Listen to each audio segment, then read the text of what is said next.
बिस्मिल्लाहिर्रहमानिर्रहीम रब्बि इश्रह ली सदरी व यस्सिर ली अमरी वहलुल उक़दतम मिन लिसानी यफ़क़हू क़ौली। Doctor Nusrat Amna from simplify radiology. ख़वातीन में माहवारी के दिनों में बहुत ज़्यादा ब्लीडिंग होना, लोथड़ों की शक्ल में खून आना, माहवारी के दिनों का बहुत ज़्यादा हो जाना, हैवी ब्लीडिंग के साथ बहुत ज़्यादा दर्द का महसूस होना, साइकिल का इर्रेगुलर हो जाना, ये सब अलामतें या इनमें से कुछ अलामतें हों तो फ़ौरी मसाना फुल करके अल्ट्रासाउंड पेल्विस करवाएं या ट्रांसवेजाइनल अल्ट्रासाउंड करवाएं, क्योंकि इन अलामतों की एक वजह यूट्रस यानी बच्चेदानी में फाइब्रॉइड्स यानी रसोलियों का बन जाना भी हो सकता है।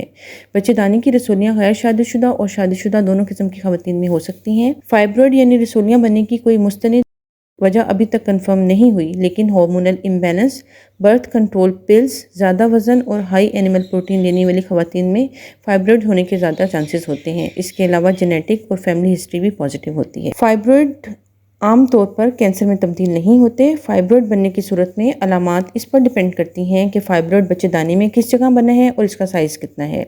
सब सिरोजल फाइब्रॉइड बच्चेदानी की बाहरी वाली दीवार पर बनने वाली रसोलियाँ होती हैं। अमूमन अलामतें पैदा नहीं करती जब तक कि साइज़ में बहुत ज़्यादा बड़ी ना हो जाए, और साइज़ बड़ा होने की वजह से मसाने और रेक्टम यानी पेशाब और स्टूल की प्रॉब्लम पैदा हो सकती हैं, जैसे पेशाब का बार बार आना, मसाने का खाली ना होना, कब्ज़ होना या पेट के निचले हिस्से में दर्द होना या प्रेशर महसूस होना। अगर ऐसी अलामतें पैदा हो रही हैं और साइज़ बहुत ज़्यादा बड़ा है तो ऑपरेशन करवाकर रसोली का निकालना बहुत ज़रूरी है। दूसरी किस्म यानी इंट्राम्यूरल फाइब्रॉइड्स बच्चेदानी की दीवार में बनने वाली रसोलियाँ होती हैं। अलामतें पैदा करने में अहम किरदार अदा करती हैं। अगर साइज़ छोटा हो तो ब्लीडिंग अमूमन कम होती है, लेकिन कुछ फाइब्रॉइड साइज़ छोटा होने के बावजूद हार्मोनली एक्टिव होते हैं और ज़्यादा ब्लीडिंग का सबब बनते हैं, इसलिए इनको ऑपरेट कराना ज़रूरी होता है। गायनेकोलॉजिस्ट से मशवरा करने के बाद इलाज कराना बहुत ज़रूरी है। तीसरी किस्म के फाइब्रॉइड को सब म्यूकोजल फाइब्रॉइड कहा जाता है। ये बच्चेदानी की सेंटर वाली लाइनिंग यानी एंडोमेट्रियम के बिल्कुल साथ बनते हैं और ब्लीडिंग के खतरात बहुत ज़्यादा बढ़ जाते हैं। इसलिए अपनी गायनेकोलॉजिस्ट से फौरी मशवरा करें ताकि वो ऑपरेशन के बारे में फौरी डिसाइड कर सकें। फाइब्रॉइड की डायग्नोसिस के बाद अल्ट्रासाउंड पर पॉलिप्स, एडिनोमायोसिस और एंडोमेट्रियोसिस की डायग्नोसिस होना भी बहुत ज़रूरी है। प्रेगनेंसी में अक्सर औक़ात फाइब्रॉइड साइज़ में बढ़ जाते हैं क्योंकि हार्मोन की ज़ाती फाइब्रॉइड के साइज़ बढ़ने में अहम किरदार अदा करती है।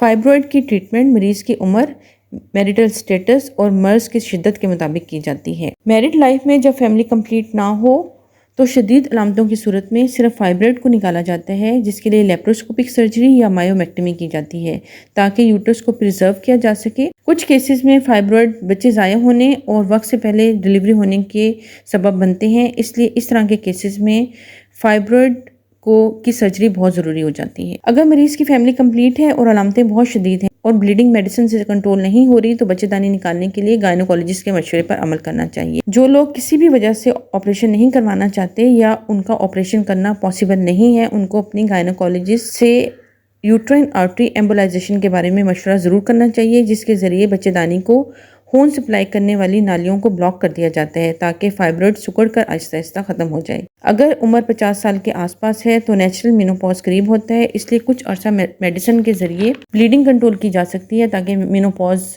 आ जाए और यूट्रस की हार्मोनल सप्लाई बंद होने की वजह से फाइब्रॉइड भी खुद ब खुद इनएक्टिव हो जाए। लेकिन पेरी मेनोपॉजल स्टेज पर अलामात बहुत शदीद हों तो मुसलसल खून की कमी की वजह से मरीज मजीद बीमारियों का शिकार हो सकती हैं, इसलिए गायनेकोलॉजिस्ट से सर्जरी के बारे में मशवरा करना बहुत ज़रूरी है। बहुत कम केसेस में पेडंकुलेटेड फाइब्रॉइड यानी वो फाइब्रॉइड जिनके साथ स्टॉक लगी हुई होती है उनके ट्विस्ट होने के चांसेस होते हैं। इस सूरत में मरीज को बहुत ज़्यादा दर्द का सामना करना पड़ सकता है। कुछ केसेस में गायनेकोलॉजिस्ट मेडिकल ट्रीटमेंट का मशवरा देती हैं, जैसे मरीज अगर सर्जरी के लिए फिट ना हो या मेनोपॉज की एज करीब हो और हम मेनोपॉज का इंतज़ार कर रहे हों ताकि सर्जरी ना करवानी पड़े, और मेडिसिन के ज़रिए कुछ केसेस में फाइब्रॉइड का साइज़ कम किया जाता है ताकि सर्जरी के टाइम छोटे फाइब्रॉइड की सर्जरी की जा सके, या फिर मेडिसिन के ज़रिए शदीद ब्लीडिंग को कंट्रोल किया जाए या खून की कमी को पूरा किया जा सके। मेडिकल ट्रीटमेंट में गायनेकोलॉजिस्ट कुछ हार्मोनल ट्रीटमेंट तजवीज़ करती हैं जिसकी वजह से ब्लीडिंग कंट्रोल हो जाती है। इसके अलावा खून की कमी को आयरन सप्लीमेंट के ज़रिए